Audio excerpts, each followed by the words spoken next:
अस्सलाम वालेकुम दोस्तों। आज मैं जो कहानी आपको सुनाने जा रहा हूँ, ये हमें लाहौर से हमारे एक दोस्त हैं, उनका नाम मैं यहाँ पे बदल के पेश करूँगा कहानी में। उन्होंने ये अपनी आप बीती हमें लिख के भेजी है।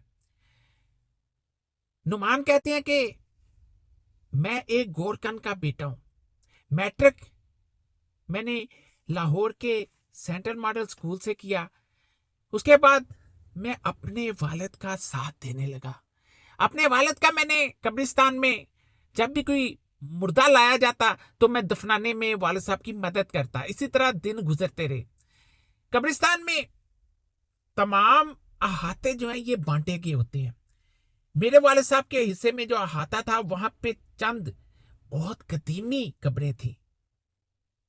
इस कब्रिस्तान में एक कब्र के बारे में मैं खास तौर पे आपको बताता चलूं कि ये कब्र इतनी कदीम थी कि इसके ऊपर से कतबा भी मिट चुका था। लेकिन इस कब्र की एक खास बात थी कि ये कब्र इंसान को अपनी तरफ अट्रैक्ट करती थी। इसके बनाए जाने का अंदाज भी थोड़ा मुख्तलिफ था। जैसे ये कब्र जो हो वो बड़ी मोहब्बत से किसी अपने अजीज के लिए बनाई गई हो। इतना अरसा गुजरने के बाद भी उस कब्र के आसार मौजूद थे। ऊपर पत्थर भी लगाया गया था और पत्थर खास किस्म का लगा था।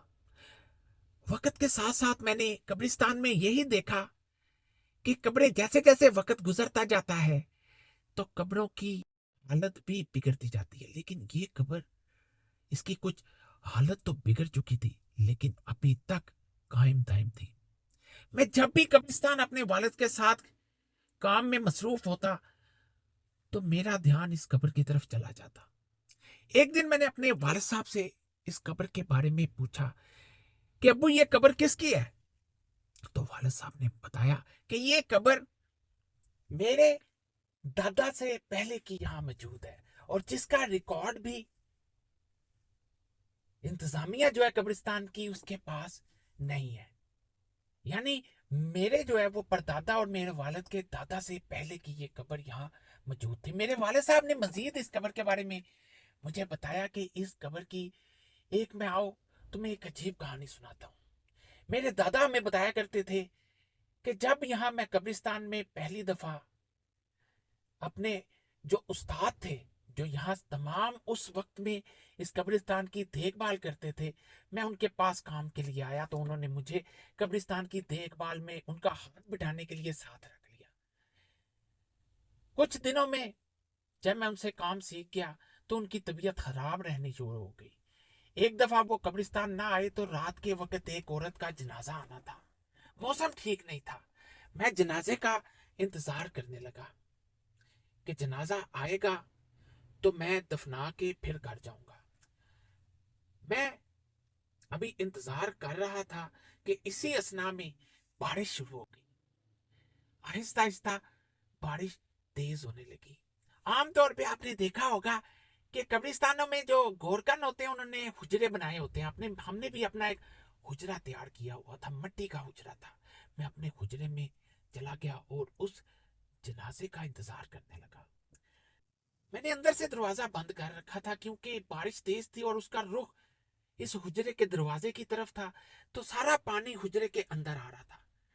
कुछ देर बाद मैंने बाहर किसी औरत के ऊंची ऊंची आवाज में चीखे मारने की जो है वो आवाज सुनी। के साथ वो जोर जोर से रो रही थी। मैं खौफजदा हो गया कि इस वक्त रात को बारिश में ये कब्रिस्तान में कौन औरत है जो रो रही है। आजकल तो वालिद साहब ने कहा कि फिर भी कब्रिस्तान के बाहर मेन रोड्स बन गए हैं। उस वक्त यहाँ कोई रोड नहीं होता था। ये चपुर्ची के करीब फसलें वगैरह होती थी, जमीनें थी। ये उजाड़ बेआबान इलाका था। उस वक्त कोई रिकॉर्ड कब्रों का नहीं रखा जाता था। तो मेरे दादा जो है वो कब्रिस्तान में अकेले उस वक्त एक खौफ की हालत में उस हुजरे में बैठे रहे। انہوں نے ہمت کی اور وہ قبرستان سے اس جانب چل پڑے حجرہ کھول کے جس طرف سے آواز آ رہی تھی، اور انہوں نے محسوس کیا کہ یہ آواز اسی قبر کی طرف سے آ رہی ہے۔ انہوں نے جب اس قبر کے پاس جانے کی کوشش کی تو انہیں دور سے ایک عورت سفید کپڑوں میں ملبوس ان کی طرف دیکھتے ہوئے نظر آئی۔ وہ خوف زدہ ہو گئے، اس کے بال بکھرے ہوئے تھے اور اس کی آنکھیں چمک رہی تھی۔ میرے دادا جو ہیں وہ کہتے ہیں کہ میری اس وقت یہ حالت تھی جیسے میں خوف سے اسی وقت زمین میں دھس جاؤں گا۔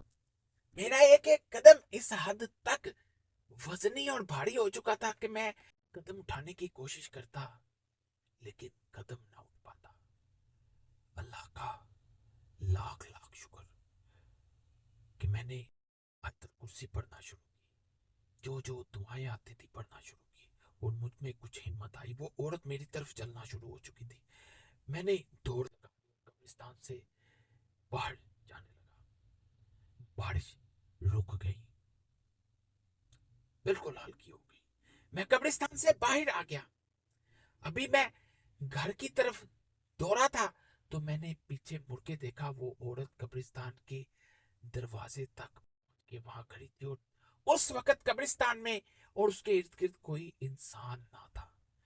میں ابھی کچھ فاصلے پہ گیا تھا تو جس جنازے کا میں انتظار کر رہا تھا وہ لوگ جنازہ لے کے آ گئے، لیکن مجھ میں یہ ہمت نہ تھی کہ میں واپس جاؤں۔ وہ مجھے اس عورت کو دفنانے کے لیے کہتے، لیکن میں کہتا کہ میں اندر نہیں جاؤں گا۔ خیر، اتنے آدمی تھے، میں نے ہمت کی اور ان کی حالت دیکھی کہ وہ اس وقت اس عورت کا جنازہ لے کے کہاں جائیں گے۔ میں نے ہمت کر کے قبر پہلے وہاں نکال چکا تھا، اس میں اس عورت کو دفنایا اور جلدی سے گھر بھاگنے کی کوشش کی۔ اگلے دن میں نے وہ تمام واقعہ اپنے استاد کو، جو کہ اصل اس وقت کے اس قبرستان کے گورکن تھے، میں نے انہیں سنایا۔ انہوں نے واقعہ سنا تو مجھے اس قبر کی صورتحال بتائی۔ انہوں نے کہا کہ اس عورت کو جس کی تم نے، اور میں بہت بار اس عورت کی روح کو اس قبرستان میں دیکھ چکا ہوں۔ کئی بار مجھے اپنی طرف ٹریکٹ کرتی ہے، بلاتی ہے، لیکن میں قرآن پاک کی مختلف صورتیں پڑھتا ہوں اور وہ میرا کچھ نہیں بگاڑ پاتی۔ پہلے میں نے کئی لوگوں کو اس کے بارے میں بتایا لیکن کسی نے میری بات پہ یقین نہیں کیا۔ آج تم نے جب اس روح کو خود دیکھا ہے تو تمہیں خود اندازہ ہو گیا ہوگا کہ وہاں پہ قبرستان میں ایسے معاملات ہیں۔ خیر، وقت گزرتا گیا۔ اس میرے استاد کا، میرے دادا کہتے ہیں کہ انتقال ہو گیا۔ اب قبرستان کی تمام تر دیکھ بھال میں خود کرنے لگا۔ آہستہ آہستہ میں اس قبرستان کا عادی ہو چکا تھا۔ اب مجھے اس قبر سے خوف بھی نہیں آتا تھا۔ ایک رات پھر اسی طرح ہوا کہ ایک عورت کا جنازہ آنا تھا، میں انتظار کر رہا تھا۔ جنازے میں دیر ہو گئی، حالانکہ کئی بار جنازے میں افراد کو دفنا چکا تھا، لیکن بعض اوقات ایسا ہو جاتا ہے کہ کسی کا انتظار کیا جا رہا ہوتا ہے اور جنازے کو لانے میں قبرستان دیر ہو جاتی ہے۔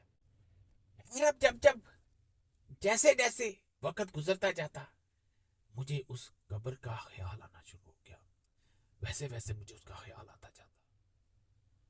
12 بج چکے تھے۔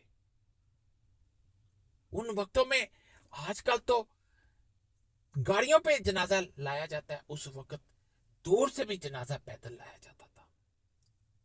12 بجنے کی دیر تھی۔ کچھ لمحوں بعد اسی قبر کی طرف سے مجھے جیسے کسی انسان کے چلنے پھرنے کی آواز آنی شروع ہو گئی۔ میں نے کہا کون ہے؟ آگے سے کوئی نہ۔ پھر دوبارہ میں نے پوچھا کون ہے؟ تو ادھر سے آواز آئی، کوئی عورت بولی، خدا بخش میں ہوں، تو یہاں اس وقت کیا کر رہا ہے؟ تو باہر نکل۔ میں حجرے میں بیٹھا، سمجھ گیا کہ یہ اسی عورت کی روح ہے۔ میں اندر साथ कलाम पाक पढ़ रहा था, आयतुल कुर्सी, सूरह नास, जो जो उस वक्त मुझे दिल में आता मैं पढ़ता जाता। खैर मैं बाहर निकला, गुजरे से बाहर आया तो वो ही उसी कब्र पे बैठी रो रही थी। उसने फिर मेरी तरफ तकना शुरू किया। इस बार मुझे डर और खौफ पहले से कुछ कम लग रहा। उस औरत ने मेरी तरफ तकते हुए आहिस्ता आहिस्ता मेरी तरफ चलना शुरू किया। उसने मेरे पास आके मुझ पे कुछ ऐसा जादू किया, ऐसा कुछ असर किया कि मैं वहां से हिल ना पाया। मैं सिर्फ उसकी तरफ तकता जाता। उसने सीधे अपना हाथ आके मेरे माथे पे रखा और मेरी आंखें, बस उसके बाद मुझे कुछ इल्म नहीं कि मैं कहां हूं। 3 दिन बाद जब मुझे होश आया तो मैं अपने घर में मौजूद था। मैंने तमाम तर वाकया अपनी बीवी को सुनाया। मेरे वालिद वालदा भी जिंदा थे, उन्होंने भी सुना तो उन्होंने कहा कि कब्रिस्तान की नौकरी छोड़ दो। मगर अब मुझे यह तजस्सुस था कि मैं ये बात जानूं कि आखिर ये मामला क्या है। मैंने कब्रिस्तान की नौकरी जारी रखी और साथ उस औरत के बारे में तमाम तर मालूमात इकट्ठी करना शुरू कर दी। एक पुराने गोरकन से, जो कि दूसरे उसी कब्रिस्तान के एक अहाते का गोरकन था, उससे मालूम हुआ कि उसके लवाहिकीन का घर फलाने जगह पे है। मैं वहां पहुंच गया। उसके लवाहिकीन में उसका एक अजीज जिंदा था, बुरा इंसान था। मैंने उससे जाके तमाम तर उस कब्र की और उस कब्र की लड़की बारे तमाम सूरत हाल बयान की। उसने कहा कि इस बच्ची पे इसके ससुराल वाले बेपनाह जुल्म करते थे। इसकी एक बेटी थी, शोहर भी इस पे पनाह जुल्म करता था। यहां तक कि एक दिन इसकी बच्ची पे इसकी सास ने गर्म पानी, उबलता हुआ पानी दिया। ये मां थी, ये बर्दाश्त ना कर सकी। इसने अपनी सास के सामने पहली दफा अपना मुंह खोला और उसे खूब सुनाई।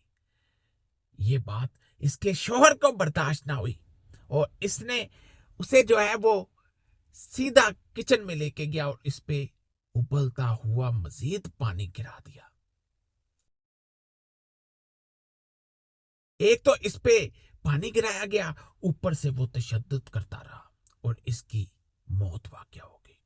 बच्चे की हालत भी काफी खराब थी, उसे अस्पताल में दाखिल करा दिया गया।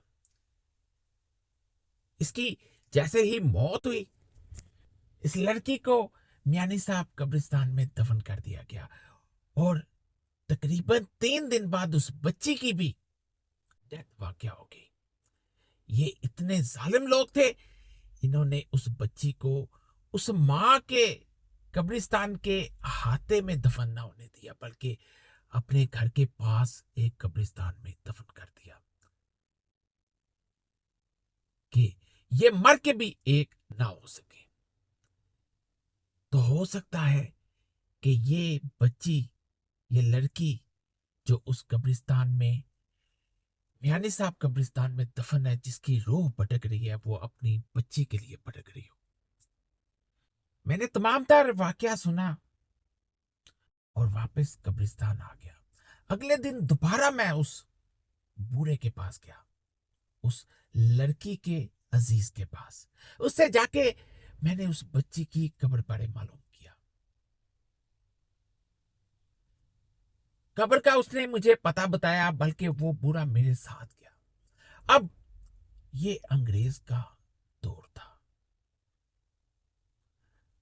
तो मैंने उस वक्त जो तरीकाकार था वो अपनाते हुए उस बच्ची की कब्र को दोबारा खुदवाया और उसको उस बच्ची की मां के पास दफना दिया। اب काफी दिन गुजर गए, मैं कब्रिस्तान में ऐसा कोई मौका ना मिला कि मैं रात के वक्त वहां रुका हूं, और मेरे घर वालों में ने भी मुझे सख्ती से इस बात से मना किया हुआ था कि मैं कभी भी रात के वक्त वहां ना रुकूं। एक दिन ऐसा वाकया हुआ कि मुझे दोबारा वहां रुकना पड़ गया, लेकिन अब मुझे वहां डर नहीं लगता था। जनाजा आने में कुछ वक्त बाकी था। मैंने महसूस किया कि उस कब्र की तरफ कोई चीज जो है, कोई इंसान जो है वो मौजूद है। मैंने जब उस तरफ मुड़ के देखा, उसी कब्र की तरफ जहां अब उस बच्ची की भी कब्र मौजूद थी, तो मैंने उसी लड़की को ऐसी नजरों से मुझे देखते हुए महसूस किया जैसे वो मेरा शुक्रिया अदा करना चाह रही हो। मैंने जैसे ही उस लड़की को देखा, मैं जल्दी से अपने हुजरे में चला गया। कुछ देर वहां रुका और मैं दोबारा बाहर देखने के लिए आया वो लड़की चली गई है या वही मौजूद है। मैंने जैसे ही हुजरे का दरवाजा खोला तो मैंने अपने दरवाजे के आगे काफी गुलाब के फूल बिखरे हुए पाए, और सामने उस लड़की को अपनी बेटी के साथ मौजूद पाया, और वो जल्दी से मुस्कुराते हुए गायब हो गई। शायद उसने ये फूल मुझे शुक्रिया अदा करने के लिए वहां रखे थे, और हो सकता है उसने ये कपड़ों से इकट्ठे किए। उस दिन के बाद वो लड़की दोबारा मुझे कभी नजर नहीं आई। तो जब ये वाकया मैंने सुना तो मैं उस कब्र के बारे में सोच के बेपनाह बहुत ज्यादा हैरान हुआ कि अल्लाह की भी क्या क्या कुदरतें हैं, और अल्लाह के भी क्या क्या करिश्मात और रंग हैं। बाकी आज की कहानी आपको पसंद आई होगी, जरूर कमेंट्स में बताइएगा, ताकि मज़ीद मैं आपको ऐसी कहानियां सुनाऊं, पेश करूं। आपके साथ भी कोई भी वाकया पेश आया हो, कमेंट्स में बताएं, और ईमेल आईडी डिस्क्रिप्शन में मौजूद है, उस पर भी छोड़ सकते हैं।